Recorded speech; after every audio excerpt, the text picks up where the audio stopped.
Well, hello then, I do hope you're all well. Right, this is a bit of a belter. Now, I think you remember it could have been either Friday or Saturday. I think it might have been Saturday. Well, we talked about an article about how this police investigation now by the Met about these parties could be a bit of an establishment stitch-up. Well, on Saturday, our Nick Abbot, he seemed to have covered this whole story as well. And he, let's be honest, he probably did it 20 times better than I ever could. So, enjoy. Oh, my God. Have you seen this? The Metropolitan Police has refused to release... at this point, you have to think that they just absolutely, flat out, do not care what we think anymore. They're not remotely interested. In fact, they wake up in the morning and think, what can we do with them today? How can we make their blood boil today? Because there's absolutely nothing they can do about it. And they're right. There's absolutely nothing we can do about it. What are we going to do? Call the police? The Metropolitan Police has refused to release details of its decision not to investigate allegations of political corruption. A cash for peerages investigation by Open Democracy and the Sunday Times in November. This is the Open Democracy website reporting this. One of the few institutions that's actually holding this government to account, and will probably be branded illegal by Priti Patel this time next week.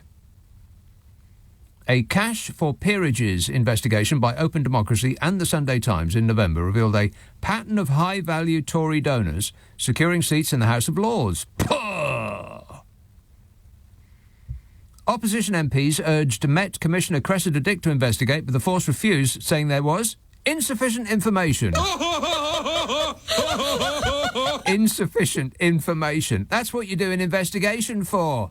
To gather information. Now the Met is also refusing to release any information about how it came to the conclusion that there is no information.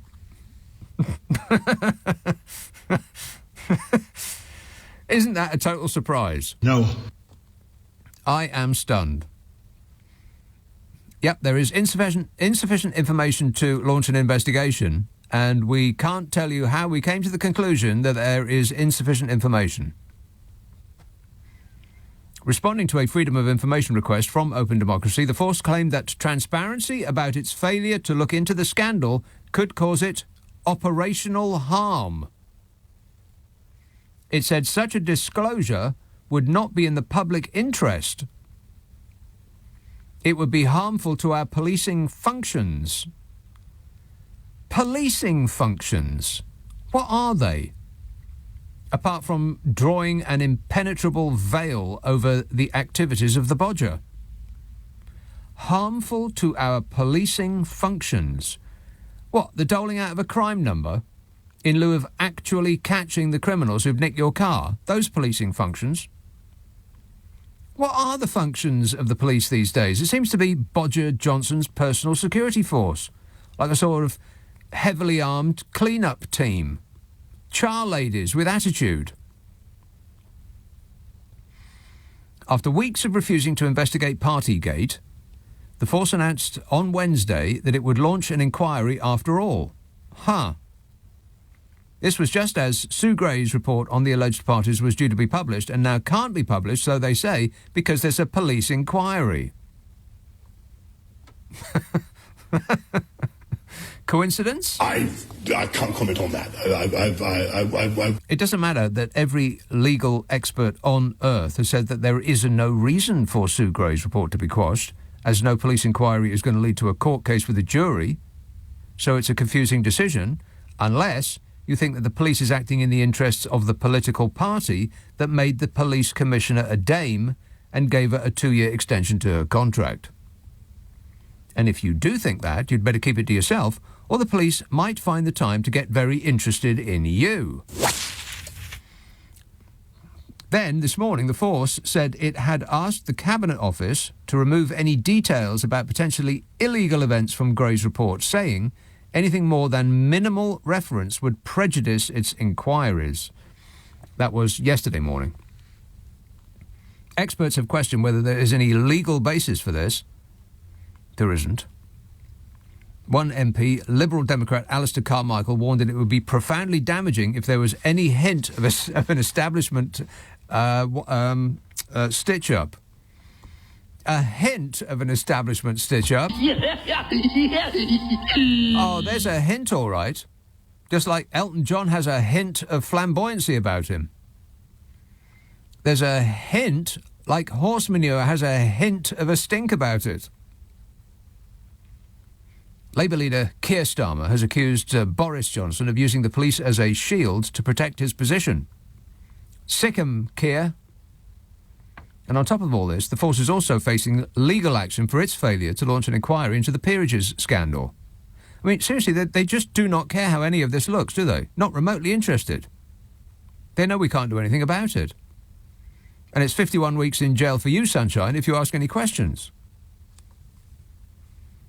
So this investigation by Open Democracy and the Sunday Times found that Conservative Party treasurers who donate at least £3 million are overwhelmingly likely to be given a seat in the House of Lords.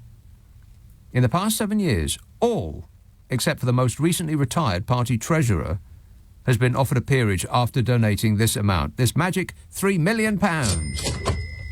One former party chairman admitted once you pay your £3 million, you get your peerage. Yeah, I mean, you'd think that would be enough. I mean, they've actually admitted it, and still the police say that they can't see any evidence. Presumably they can't see the evidence because there is a mountain of evidence in the way. And you want to know what the odds are of donating £3 million and getting a seat in the House of Lords? Analysis suggests the odds of so many Conservative donors in the UK population all being given a seat in the House of Lords is equivalent to entering the National Lottery 12 times in a row and winning the jackpot every time. What? Nothing to see here. Please move along. God, what a way to run a country, eh? Dreadful. And yes, I totally agree. What a way to run a country, eh? You have the Metropolitan Police, who seem to be more interested in being the personal security force for the worst Prime Minister this country has ever seen. And it won't have anything to do with that 2-year extension of her contract, would it? Not much. But I just love the way he does it. 20 times better than what I ever could. But yeah, I do hope you enjoyed the video as much as I enjoy recording them, because when I listen back to them, I just chuckle again. Right, there might not be another video for after this one for a day, possibly 2 days, I don't know, because next couple, Monday, Tuesday, I've got places to go, peoples to see, and a football match to go to, so I might not be able to make another video.